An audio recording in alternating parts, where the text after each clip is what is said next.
How are you? I hope all are fine. Take out your worksheet. Chapter number 4, पुष्प की अभिलाषा. Chapter number 4, पुष्प की अभिलाषा, page number 31. कितना? Page number 31. तो चलिए बेटा चैप्टर पे आते हैं. पुष्प की अभिलाषा, इसके नाम से पुष्प आपने सुना होगा, स्टैंडर्ड 3 में आपने समानार्थी शब्द पढ़े हैं. तो फूल की जो पर्यायवाची शब्द है वो है पुष्प. और अभिलाषा क्या है? अभिलाषा जो होता है तमन्ना, हमारी इच्छा, जो हमारी इच्छा होती है वो होती है अभिलाषा. चलिए नेक्स्ट. हमें अपनी मातृभूमि के लिए शहीद हुए लोगों का सम्मान करना चाहिए. मातृभूमि क्या होती है? हमारा देश, हमारी जन्मभूमि. वो शहीद जो हमारे सैनिक हैं, जो हमारे जवान हैं, जो बॉर्डर पे अपने देश की रक्षा करते हैं, और रक्षा करते करते किसी से युद्ध होता है या आतंकवादियों से किसी की मुठभेड़ हो जाती है, तो उसमें जो शहीद हो जाते हैं, कहते हैं कि वहाँ पुलवामा में इतने जवान शहीद हो गए. अभी 2 साल पहले जो जवान शहीद हुए थे, 44 जवान शहीद हुए थे पुलवामा हमले में, तो वो हमारे हमारे जो जवान हैं वो शहीद हो गए. तो वो होते हैं देश पर मर मिटने वाले, देश के लिए अपनी जान देने वाले, अपना बलिदान देने वाले, अपनी बलिदान देने वाले जो होते हैं वो शहीद होते हैं. हमें उनका सदा सम्मान करना चाहिए. प्रस्तुत कविता हमें अपने देश के लिए प्राण तक न्योछावर करने के लिए प्रेरित करती है. जो हम पोएम पढ़ने जा रहे हैं, जो हम कविता पढ़ने जा रहे हैं, ये कविता हमें अपने देश के लिए प्राण न्योछावर करने के लिए प्रेरित करती है. हमारे अंदर देश भावना जगाएगी, हमारे अंदर देश के प्रति प्रेम, देश के प्रति देशभक्ति की भावना उत्पन्न करती है. क्योंकि यहाँ जो है एक फूल है, वो अपनी तमन्ना प्रस्तुत करता है, अपनी अभिलाषा को प्रस्तुत करता है, अपनी इच्छा के वो क्या करना चाहता है. तो फूल के द्वारा हमें एक सीख भी मिलेगी कि फूल ना बोल सकता है, ना कुछ कह सकता है, उसके बाद भी वो देश के लिए मर मिटने के लिए तैयार है, देश के लिए कुछ करना चाहता है. ये जो हमारी पोयम है ये श्री माखनलाल चतुर्वेदी ने लिखी है. इसके जो पोएट हैं, इसके जो लेखक हैं, कवि हैं, वो हैं श्री माखनलाल चतुर्वेदी. और लिसन स्टूडेंट्स, माखनलाल चतुर्वेदी के बारे में भी मैं थोड़ा सा आपके साथ शेयर करना चाहूँगी, आपको जानकारी देना चाहूँगी. ये पोयम उन्होंने जो है 1921 में लिखी थी. कब? 1921. उस समय पूरे देश में जो है असहयोग आंदोलन चला हुआ था. असहयोग आंदोलन चला हुआ था. देश के सभी हिस्सों में अंग्रेज़ों के खिलाफ आवाज़ें उठ रही थी. देश के सभी हिस्सों में, मतलब अलग अलग जगह, सभी जगह अंग्रेज़ों के खिलाफ जो है आवाज़ें उठ रही थी. और लोगों ने ये ठान लिया था कि अंग्रेज़ों को देश से खदेड़ना है, अंग्रेज़ों का शासन ख़त्म करना है और हमें अपने देश को आज़ाद करना है. एक आवाज़ ऐसी श्री माखनलाल चतुर्वेदी जी ने भी उठाई अपने देश को आज़ाद कराने के लिए. और ये इतने प्रसिद्ध कवि थे कि इनको पद्मश्री से भी सम्मानित किया गया है. और ये जो इनकी कविता है पुष्प की अभिलाषा, ये बहुत फेमस और बहुत प्रसिद्ध कविता है. इसके लिए जब उन्होंने भी आवाज़ उठाई अपने देश के लिए अंग्रेज़ों के खिलाफ, तो इसके लिए उन्हें जेल भी जाना पड़ा. किसको जाना पड़ा? इस कविता के जो पोएट हैं, जो कवि हैं, उनको जेल भी जाना पड़ा. कितने? 10 महीने का कारावास. कारावास मीन्स जेल. उनको 10 महीने के लिए जेल भेजा गया. और उस समय उन्हें बिलासपुर की जेल में रखा गया. कहाँ रखा गया? बिलासपुर की जेल में. तभी यहीं पर उन्हें इस कविता की रचना की. कहाँ पर उन्होंने जब इस कविता की रचना की, तो इसके जो पोइट थे वो कहाँ पर थे? वो जेल में थे. जेल में रहते हुए उन्होंने इस कविता की रचना की, जिस कविता को हम पुष्प की अभिलाषा के नाम से जानते हैं. आइए स्टूडेंट्स अब चैप्टर पे आते हैं. चैप्टर में क्या है? इसमें जो वर्ड हैं, हर एक वर्ड का मीनिंग है. थोड़ा सा मैंने ये वर्ड मीनिंग बेटा बोर्ड पे भी लिख दिए हैं, मैं आपको शेयर कर दूंगी, तो आप अपनी 2 नंबर बुक में भी लिख लीजिएगा. ठीक है. चलिए सबसे पहले बेटा मैं आपको ये पोयम रीड करके सुनाऊंगी. ठीक है. चाहा नहीं मैं सुरबाला के गहनों में गूथा जाऊं, चाहा नहीं प्रेमी माला में बिंद प्यारी को ललचाऊं, चाहा नहीं प्रेमी माला में बिंद प्यारी को ललचाऊं, चाहा नहीं सम्राटों के सौ पर हे हरि डाला जाऊं, चाहा नहीं मैं देवों के सिर पर चढ़ूं भाग्य पर इठलाऊं. मुझे तोड़ लेना बनमाली, उस पथ पर देना तुम फेंक, मातृभूमि पर शीश चढ़ाने, जिस पथ जाएं वीर अनेक। समझ में आई बेटा पोयम? आप भी 2 टाइम इसको रीड कर लीजिएगा। पोयम बहुत अच्छी है बेटा, जितने ध्यान से सुनोगे समझोगे तो आपको भी देश के प्रति देशभक्ति की भावना आप लोगों में भी आएगी, उत्पन्न होगी, और होनी भी चाहिए। अपने देश के प्रति देशभक्ति की भावना हम सभी में होनी चाहिए। चलिए बेटा, विद मीनिंग मैं आपको समझाती हूँ। चाहा नहीं मैं सुरबाला के, चाहा मतलब मेरी इच्छा नहीं है कि मैं सुरबाला, सुरबाला मीन्स अप्सरा, सुंदरी। सुंदरी जो होती है वो अप्सराएं जो स्वर्ग में नृत्य करती हैं, गाना गाती हैं, भजन गाती हैं और नृत्य करती हैं। सुंदरी भी, सुंदर महिला, सुंदरी स्त्री आप बोल सकते हो। सुंदरी के गहनों में, गहने मीन्स आभूषण, गहनों का मीनिंग क्या होता है? आभूषण में गूथा जाऊं, और गूथने का मीन्स पिरोया जाऊं। मेरी इच्छा ये बिल्कुल भी नहीं है कि मैं किसी सुंदरी के गहनों में, सुंदरी के आभूषणों में पिरोया जाऊं और उसके आभूषणों में बंध कर रह जाऊं हमेशा के लिए। मैं ये बिल्कुल भी नहीं चाहता। फूल ने ये अपनी इच्छा प्रकट की है।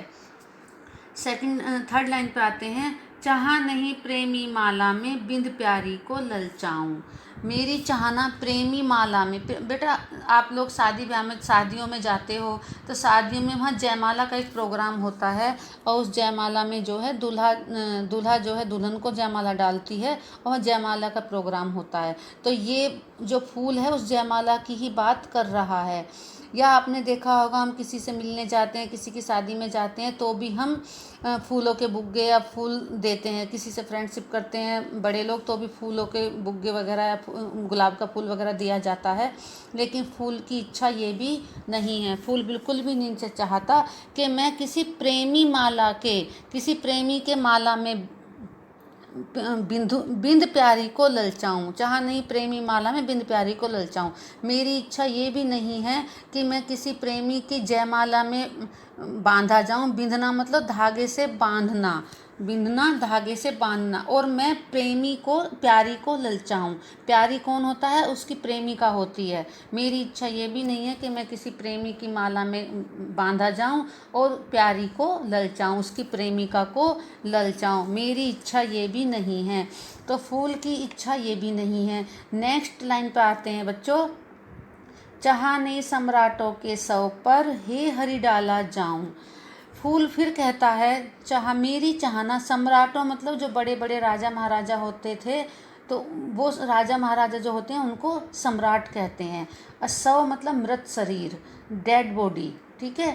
तो आपने देखा होगा बेटा, अभी भी किसी की ये जयंती वगैरह आती है, जैसे 2 अक्टूबर को गांधी जयंती आती है, और किसी भी हमारे राजनेता की कोई जयंती आती है तो प्रधानमंत्री या जो राष्ट्रपति होते हैं ये वहाँ जाते हैं, उनकी समाधि पे जाते हैं, एक फूलों का बड़ा सा हार उनको अर्पित करते हैं, और उस हार के साथ जो है उनको श्रद्धांजलि अर्पित करते हैं। और जब राजा महाराजाओं की डेथ होती है तो उनको भी फूल अर्पित किए जाते हैं। फूलों से उनकी अंतिम यात्रा सजाई जाती है।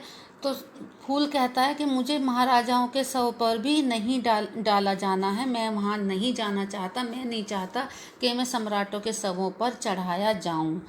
हे हरि मतलब ये जो है उनसे, हरि कौन है? हरि हैं भगवान विष्णु। हमारी पूरी पृथ्वी पर सबका जो पालनहार करते हैं, जो पालनहारा हैं, वो हैं श्री हरि विष्णु। तो ये प्रार्थना अब जो है फूल ने श्री हरि विष्णु जी से की है। पर हे हरि मैं डाला जाऊं, किस पर? सम्राटों के शव पर। हे विष्णु भगवान, हे हरि, मैं आपसे प्रार्थना करता हूं कि मैं राजाओं महाराजाओं के मृत शरीर पर भी नहीं डाला जाना चाहता। शव, मृत शरीर या डेड बॉडी, ठीक है। Next line. चाहा नहीं मैं देवों के सिर पर, चढ़ूं भाग्य पर उठलाऊं। मैं देवों मतलब देवताओं, भाग्य मतलब किस्मत, तकदीर। इठलाऊं मीन्स इतराना, गर्व करूं। मेरी चाहना ये भी नहीं है कि देवों के सिर पर चढ़ूं और अपनी किस्मत में मैं इतराऊं। चाहनी तो बेटा आपने देखा होगा, हमारे घर में कोई पूजा होती है तो सबसे पहले हम पूजा में क्या करते हैं, फूल चढ़ाते हैं, भगवान जी को फूल अर्पित करते हैं। और आप लोग मम्मी के साथ मंदिर जाते होंगे, तो मंदिर में भी शिवलिंग पे या कहीं भी देवी देवताओं पे हम जाते हैं, भगवान जी के लिए फूलों की माला लेके जाते हैं, फूल अर्पित करते हैं। और दादी जी वगैरह भी जो घर में पूजा करती हैं डेली, तो भगवान को जो है क्या अर्पित करते हैं, फूल अर्पित किए जाते हैं। लेकिन फूल की इच्छा ये भी नहीं है कि मैं देवों के सर पर चढ़ूं और अपने भाग्य पर इतराऊं, अपने भाग्य मतलब किस्मत पर इतराऊं और मैं गर्व करूं कि हाँ देखो मैं भगवान जी के ऊपर चढ़ाया जा रहा हूं, मेरी किस्मत इतनी अच्छी है, मुझे अपनी किस्मत पर गर्व करना चाहिए। लेकिन फूल ये भी नहीं चाहता, अपनी किस्मत पे गर्व करना नहीं चाहता। फूल की इच्छा तो कुछ और ही है, उसके अंदर देशभक्ति की भावना कूट कूट कर भरी हुई है। और वो अपने वीर जवानों को सम्मान देना चाहता है, उनको रेस्पेक्ट देना चाहता है और उनके पैरों के तले कुचला जाना चाहता है। वो उसकी इच्छा है। नेक्स्ट लाइन पे आओ बेटा। मुझे तोड़ लेना बनमाली। बनमाली जो होते हैं वो जो बगीचे की देख रेख करते हैं, पौधों को पानी देते हैं, खाद पानी डालते हैं, वो होते हैं बनमाली।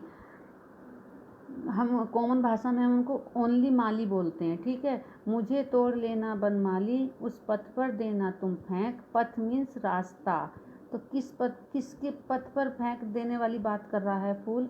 मुझे तोड़ लेना बनमाली, उस पथ पर देना तुम फेंक। मुझे तोड़कर तुम उस रास्ते पर फेंक देना। कौन से रास्ते पर? मातृभूमि पर शीश चढ़ाने जिस पथ जाएं वीर अनेक। तो फूल कौन से रास्ते पर फेंके जाने वाली बात कर रहा है? मातृभूमि पर। मातृभूमि पर शीश चढ़ाने कौन जाते हैं? हमारे वीर जवान जाते हैं। कि हे वनमाली, मुझे उस रास्ते पर तुम फेंक देना, उस रास्ते पर तुम बिछा देना जिस रास्ते पर मातृभूमि मीन्स जन्मभूमि, हमारी भारत माता जहाँ हमने जन्म लिया है, जहाँ हम रहते हैं, वो हमारी मातृभूमि है। हमारा भारत देश हमारी मातृभूमि है। तो मातृभूमि पर शीश चढ़ाने मतलब कोई भी जवान बेटा जब अपनी ड्यूटीज़ पे जाते हैं तो उनको पता नहीं होता है कि वो वापस आएंगे भी या नहीं। लद्दाख में देखो बेटा, इतनी सर्दी होती है, गर्मी होती है, बरसात होती है, सर्दी कितनी ज़्यादा होती है, माइनस में टेम्परेचर रहता है, उसके बावजूद भी सभी जवान अपनी अपनी ड्यूटीज़ पे वहाँ तैनात रहते हैं। और उनके अंदर इतना जुनून होता है, इतना उत्साह होता है कि अगर हमारे देश की तरफ, हमारी मातृभूमि की तरफ किसी ने आँख उठाकर भी देखा तो वो उसको ख़त्म कर देंगे, उसको वो ख़त्म कर देंगे, बिल्कुल मार डालेंगे, ठीक है। तो वो हमेशा अपने देश के लिए तत्पर रहते हैं, इतना तत्पर रहते हैं कि वो अपने प्राणों की परवाह बिना किए आगे बढ़ते रहते हैं। तो मातृभूमि पर शीश चढ़ाने, तो जब ड्यूटीज़ पे जाते हैं तो जरूर सब पता नहीं होता कि वो अपने घर वापस आएंगे या अपने देश के लिए अपना बलिदान दे देंगे, अपने प्राणों को न्यौछावर कर देंगे। तो फूल इतना सम्मान देना चाहता है अपने वीर जवानों को, जिस पथ पर जाएं वीर अनेक।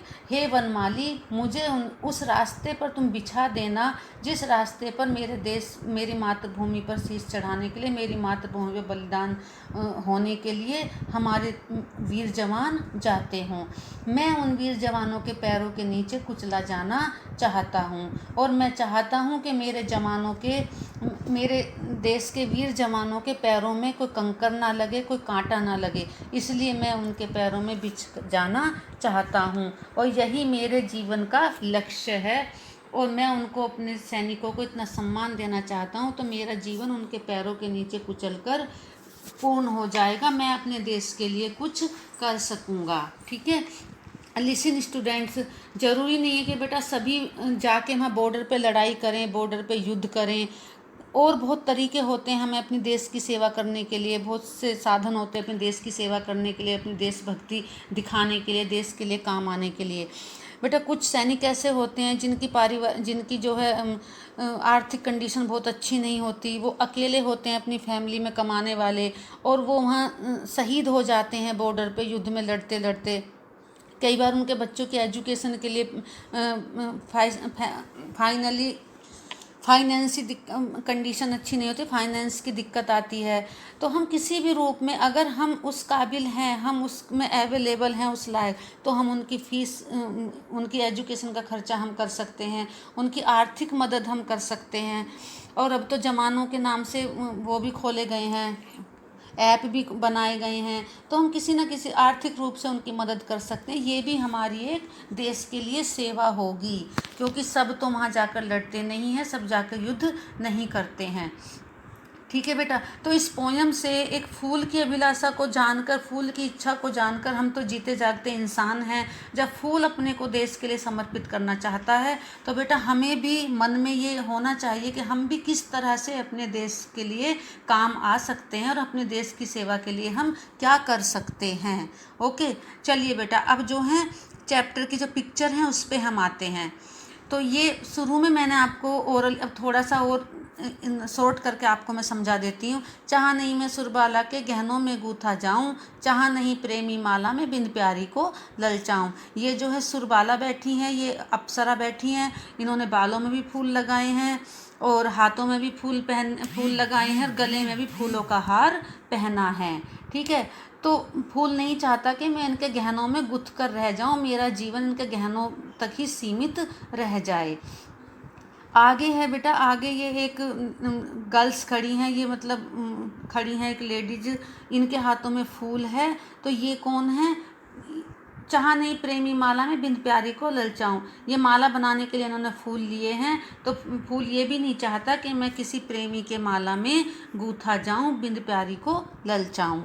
नेक्स्ट है, ये हमारे वीर जवान जा रहे हैं। कौन जा रहे हैं? हमारे वीर जवान जा रहे हैं, और ये इनका जाने वाला रास्ता है, इनके जाने वाला मार्ग है। और ये कौन है? ये बनमाली हैं। ये बनमाली टोकरी में बहुत सारे फूलों को लेकर आए हैं, और ये क्या कर रहे हैं? अपने जो वीर जवान हमारे जा रहे हैं उनके पैरों में, उनके रास्ते में फूलों को बिछा रहे हैं, ताकि वीर जवान इन फूलों से होकर गुजरें और फूल जो है वीर जवानों के पैरों से कुचला जाए, और हमारे जवान जिस अपने कर्म के लिए, अपनी मातृभूमि की सेवा के लिए जा रहे हैं, वो खुशी खुशी अपनी मातृभूमि की सेवा कर सकें। और यहाँ मेरा भी जीवन संपन्न हो जाएगा जब मैं अपने वीर जवानों के पैरों के नीचे कुचला जाऊँगा।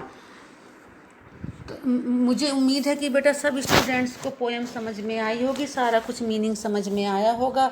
अब मैं उम्मीद करती हूँ बेटा इस पोएम से आपके भी मन में, आपके भी दिल में देश के लिए भक्ति भाव की भावना, देशभक्ति की भावना जागृत हुई होगी। ओके, आज इतना ही करेंगे बेटा। Okay, bye, take care.